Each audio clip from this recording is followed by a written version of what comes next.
guys, so today is video 4 in regards to the mindfulness mental health workshops coming up next Wednesday the 27th of February and the following Wednesday the 6th of March. One is parent and child, which is next week on the 27th, and the other one is just the child, which is sort of year 7 and 8. We learn slightly different things in both.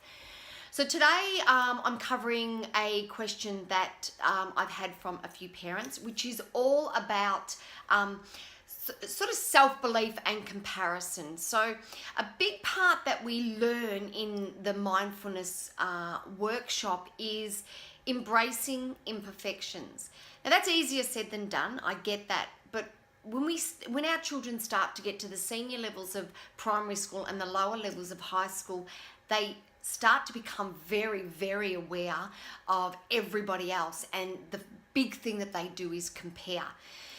The problem with comparing, we all compare, and that's okay, but the problem with continually comparing, and not only face-to-face comparing, but it becomes very, very obvious when we're online. So comparing Snapchat stories, comparing Instagram feeds, pictures with everybody, and everybody seems to be happier, prettier, smarter, more popular, has more things than us. Everybody seems to have everything that we don't have. The problem with all that continual comparing is your worthiness starts to decrease every single time. There is nothing wrong with having a little bit of comparison. It's probably naturally a human reaction is what we do. I absolutely do it. But as soon as I can feel that comparison turning into a negative emotion, and it's not fair, and poor me, and why me, and start blaming, that's when we need to be removing ourselves, especially if it's social media, to stop that comparison. And that is something that we do cover and we do go over, so that you've got to be able to self-regulate. Your child needs to be able to self-regulate when they need to pull themselves away from social media because they're starting to feel in a way that doesn't feel the way they want to feel.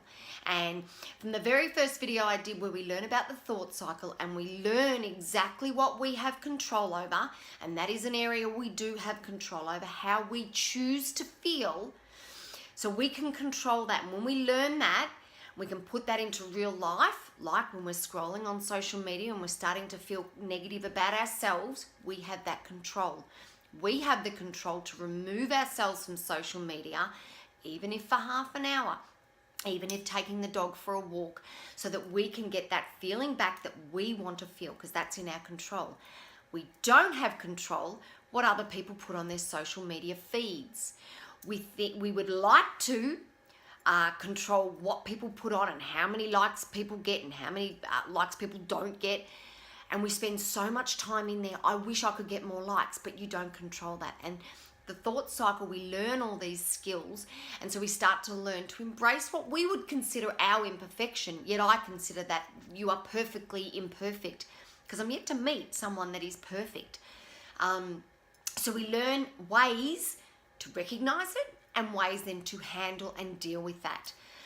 So if you are interested in joining the program, the workshop, there'll be a link underneath here somewhere. Any questions, please email me. Thank you.